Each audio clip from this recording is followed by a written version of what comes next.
Bonjour mes sœurs et mes frères. L'encouragement. J'aimerais vous parler de l'encouragement, le découragement un peu aussi. J'ai lu cette semaine un article dans cette revue, Les Cahiers de l'école pastorale, un article par mon ex-pasteur Louis Schweitzer. Je vivais en région parisienne les années 80 et Louis Schweitzer, qui est un théologien, il a écrit un article sur le ministère de l'encouragement. Il cite Isaïe 35, versets 3 et 4. Fortifiez les mains défaillantes, affermissez les genoux chancelants. À ceux qui sont troublés, dites: prenez courage, n'ayez aucune crainte, votre Dieu va venir. Isaïe 35, 3 à 4.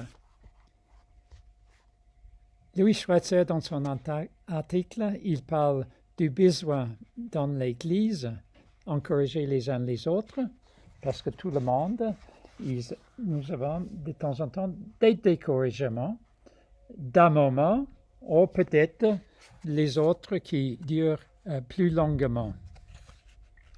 Parfois, il y a également des découragements spécifiquement spirituels, et je lis: nous passons tous par des moments où on a l'impression que rien ne marche, que la foi perd sa saveur, que l'on n'a plus goût à la prière ou à la lecture biblique. Peut-être vous avez eu de l'expérience de telles choses. Moi aussi, j'ai eu des expériences où la vie spirituelle ne fonctionne pas comme on le souhaite, parce qu'il y a une distance entre ce qu'on pense qu'il faut vivre et la réalité que nous vivons. Donc voilà les raisons pour lesquelles nous avons besoin d'encourager les uns les autres. Les pasteurs, eux aussi, ils ont des moments de découragement. Ils sont découragés parce qu'ils vivent une vie un peu solitaire, et aussi parce que leur vie professionnelle entière est le ministère. Et donc, si on attaque les pasteurs, mais parfois les pasteurs sont attaqués, un tiers des pasteurs en France, ils quittent le ministère dans une alliance des églises. Donc, ce n'est pas un ministère facile.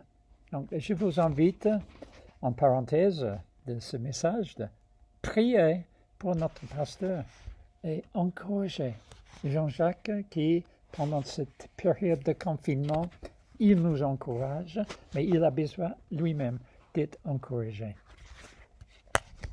L'article parle du ministère d'encouragement au niveau de l'Église, d'une part, et d'autre part, au niveau personnel. Dans l'Église, on peut avoir des prédications qui nous encouragent. Avec la communion fraternelle que nous vivons après le culte, on peut avoir des mots d'encouragement, une parole qui s'adresse au cœur, et même plus dans nos groupes de maison. Pour moi, chez les Beecham, tous les deux jeudis soirs, normalement, on a un temps d'encouragement, un temps de louange, un temps de partage, où on peut, et je crois que là c'est une clé pour encourager, entrer dans une relation véritable, fraternelle, amicale. Un autre facteur, c'est les témoignages de ce que Dieu fait dans notre vie, ou ce que Dieu nous frappe. Peut-être une lecture biblique, par exemple. Cette semaine passée, par exemple, un ami m'a téléphoné, il a dit: Yann, cette semaine, je réfléchissais sur la foi. Habakkuk 2 cite, et il a cité de mémoire: le juste vivra par la foi.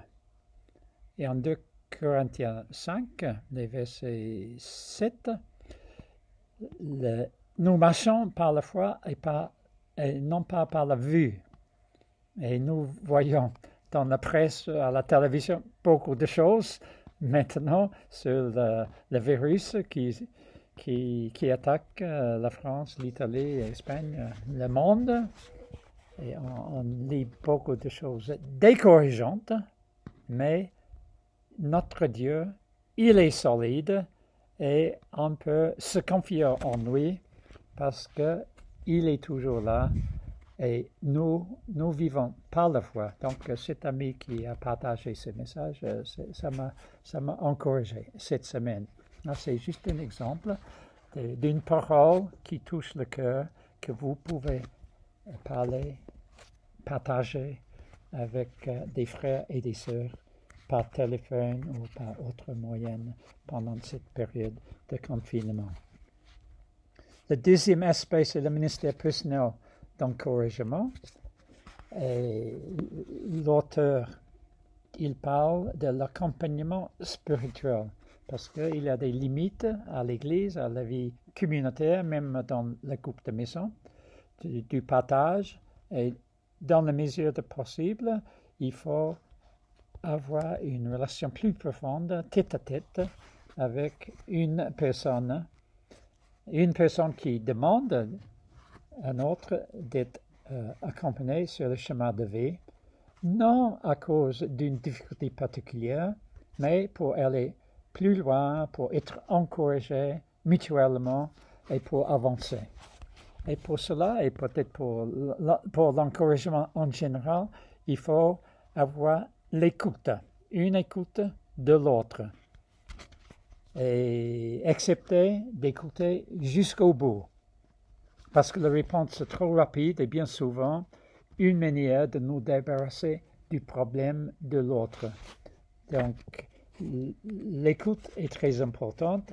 En fait, l'auteur Louis Schweitzer, il dit « Écouter l'autre, c'est manifester cet amour essentiel de Dieu. » Donc, si on écoute l'autre, on peut lui donner, après un certain temps, pas tout de suite, une parole qui porte la vie à quelqu'un. Et là, c'est un signe de l'amour de Dieu. Prions ensemble pour la mise en pratique de ces messages. Ô Seigneur, nous te remercions que toi, tu es un Dieu d'amour, un Dieu de réconfort, un Dieu qui nous encourage parce que tu es solide, tu es fidèle, tu es toujours là, tu es le Dieu d'amour. Merci. Et pendant cette période de confinement, Seigneur, je prie que tu nous montres comment nous pouvons encourager les uns les autres, comment nous pouvons développer le don d'encouragement, le ministère dans notre Église, Seigneur, que nous soyons fidèles à toi, afin que par l'encouragement que nous recevons de toi, nous pouvons encourager les uns les autres. Et, ô Seigneur, ouvre nos yeux, ouvre nos oreilles, Seigneur, pour nous donner l'écoute de l'autre, pour que ceux qui sont découragés seront encouragés par les paroles de vie que ton esprit nous donne à partager. Ou peut-être parfois juste pour accompagner la personne dans le silence, de souffrir avec les autres. Merci Seigneur que tu nous encourages. Merci au nom de Jésus. Je te prie. Amen. Que Dieu vous bénisse tous cette semaine.